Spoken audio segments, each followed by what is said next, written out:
सुद्धा फार मोठा वाटा आहे। नामांतरामध्ये प्रमोद महाजन, गोपीनाथ मुंडे यांचा फारच मोठा होता वाटा। म्हणून या निवडणुकीमध्ये काढा तुम्ही महाविकास आघाडीचा काटा। आपण सर्वांनी मिळून पंकजाताईंसारखी एक अत्यंत अनुभवी महाराष्ट्राच्या मंत्रिमंडळामध्ये त्या 5 वर्ष राहिलेले आहेत। त्यांना अत्यंत अनेक खात्यांचा चांगला अनुभव आहे। बीडमध्ये पाणी कसं आणायचं याची त्यांना कल्पना आहे। धनंजय मुंडे आता कृषी मंत्री आहेत। या भावा बहिणींचं जमत नव्हतं, पण जमत नसलं दोघांशिवाय त्यांना गमतही नव्हतं।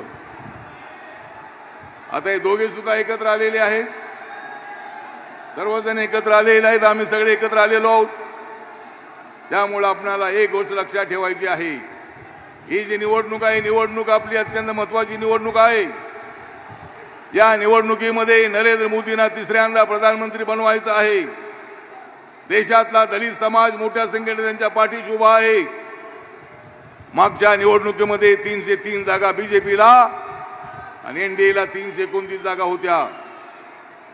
या वेळेला बीजेपीच्या 370 आणि आपल्याला एनडीएच्या 400 पेक्षा जास्त जागा निवडून आणायच्या आहे।